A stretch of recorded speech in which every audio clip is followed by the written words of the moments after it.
Okay, we're going to start tonight's webinar with an incredible real life story. But before we do, I want to say that I do believe that there are many aspects that are involved in people's healing. There are certainly plenty of anecdotal accounts of people exhibiting self-induced healing or spontaneous remission from almost every condition. My belief is that the aspects that they change are like finding pieces of a puzzle that are missing, and in this instance it's like a health puzzle. Some of the most amazing real life stories involve people who have changed several of these elements, or found several elements of the puzzle, if you like. For example, I first heard this story being told by Dr. Lisa Rankin on a webinar that she did. And the story involves this Greek chap called Stamatis. He was a war veteran who went to America in 1943 after being injured in the war.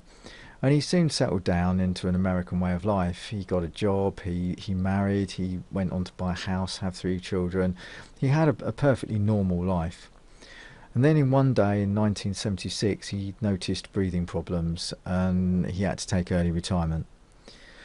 After all the normal tests that would be done for that, he was diagnosed with lung cancer and he was actually given 9 months to live. And that opinion was then verified by several other doctors. It was actually verified by 9 doctors, so Yeah, so quite a few. no chance for a misdiagnosis really. And this could be the beginning of a tragic story, but here comes the shocking part, if you like. This chap that was in his 60s turned down any kind of radical treatment or any kind of conventional treatment to help him, and chose to go back to the little island that he was born on. In his opinion, it was better to go back home and die there and be buried with his ancestors, because if nothing else, it was cheaper to be buried, and he wanted to save the money for his wife, which kind of suggests that he must have been a very practical and loving chap, because that seems to be his main reasons for doing it, for going home, was to save his wife money. So basically, Stamatis and his wife moved back to his parents' house because they were still alive, and being a small island, the news of his return home soon spread. He found himself visited most afternoons by childhood friends, and they would talk and laugh for hours, according to the story that's been told. And he thought, well, if he was going to die imminently, he might as well die happy, so often they'd have a drink or two and sit around for hours chatting and laughing. During this time, something obviously happened, because he found his faith, which he'd obviously lost, because the way that it's told in the story, it suggests that he had lost it. And he found his faith, and every Sunday he began hobbling up to his local church. And so, his story kind of continued.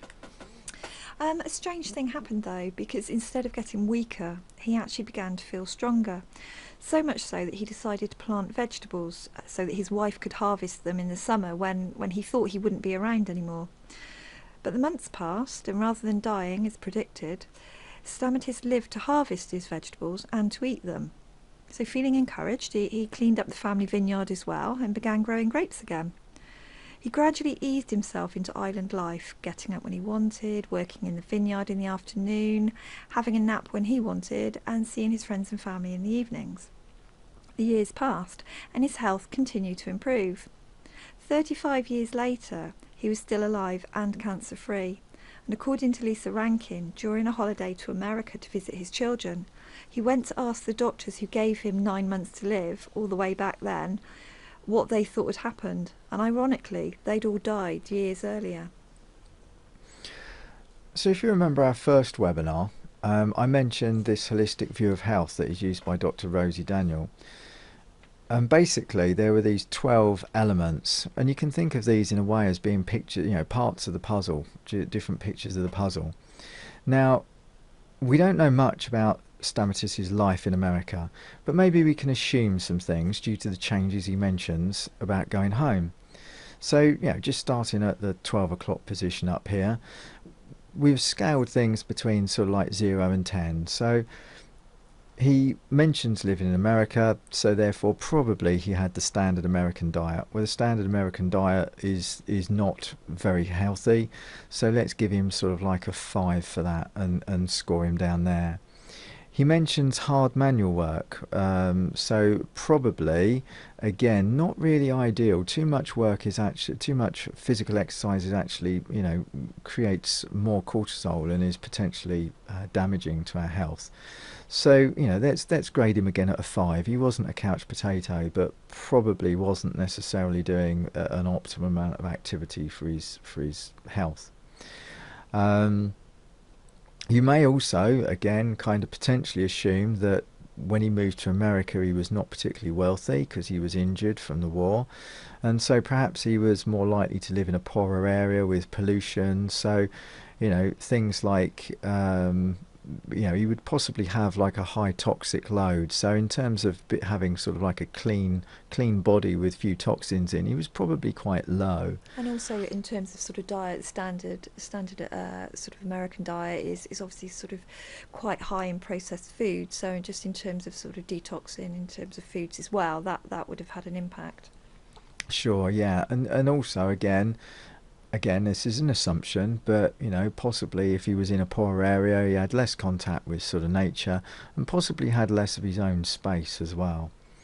Um, Generally, American chaps are not necessarily known for releasing their emotions, so we can possibly imagine that he was quite low on the releasing emotions scale. Although again, we don't necessarily know that.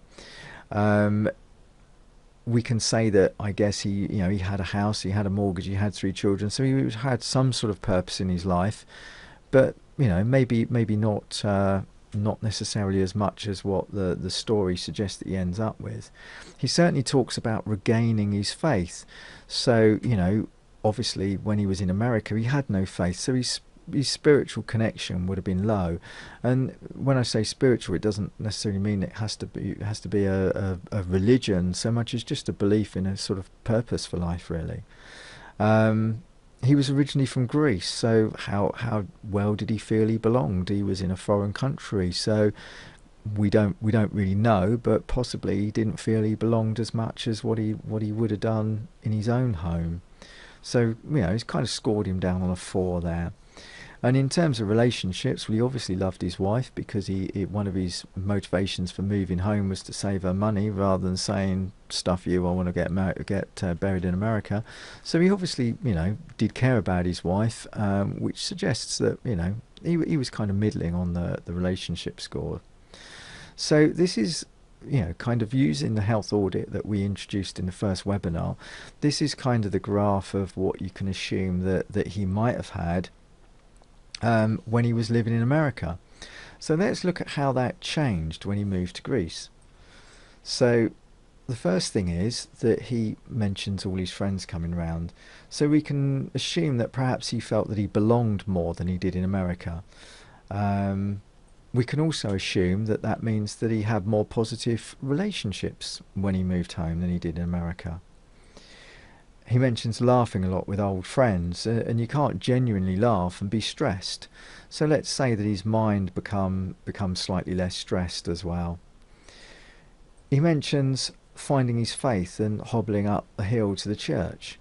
So spiritual connection improves, and perhaps his activity levels improves. He's obviously stopped the hard manual job, so now he's kind of taking just a regular walk, which is a lot more healthy for your life. He's also obviously doing gardening and working in the vineyard, which again is exercise, so that's increasing his potential there. That's right. So island life involved growing much of your own food, and he mentions planting veg for his wife.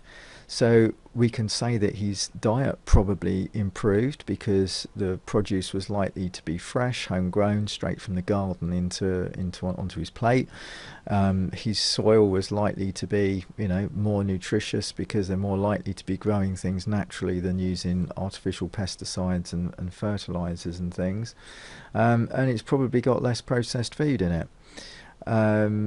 He also, while he's gardening and planting things, he's perhaps becoming more at one with nature. He's putting the seeds in the ground and he's watching the plants grow. Good chance that the food is going to be organic, not through just through the default of not necessarily using artificial fertilizers and things as well. also mentions that he's doing this for his wife. So he's perhaps got a bit more of a purpose there. And then finally, he cleans out his vineyard. So he's got obviously kind of quite a lot of space that's his. So let's give finding his space a 9. And at this stage, we can already see how his potential for health has grown by approximately 100%. And it's these aspects that experts believe promote health and keep us healthy and free from disease. But could they also have acted for him better than medicine did? And as he didn't die when predicted, he was becoming more and more absorbed in his life. Is it also not reasonable to assume, because he became even more relaxed and his body detoxed, his body detoxed even more, given the good diet and the environment that he was in? Yeah, this is actually quite something I was talking to a client today about, and mentioning him being absorbed in his life because he's planting things and he's growing things. And the client I was talking to today was talking about how the fact the doctors would really like her to monitor all her symptoms and create a diary where she's constantly checking blood pressure and things. And she basically said, well, I don't do it because she didn't want to be constantly reminded of her condition and the potential for her condition to sort of get worse. And if you think about everything that he says in his story, he's fairly absorbed by what he's doing, and there's no real mention there of him, like, watching out for his symptoms to worsen. That's right. I mean, basically, all the simple changes that he made all led to a huge increase in his potential for health. And we'll teach you how to make such simple changes in our upcoming workshop, using an incredibly powerful tool which you can use on a daily basis to increase your potential for health and well-being easily and effectively. But more about that later. For now, let's focus on the subject of tonight's webinar.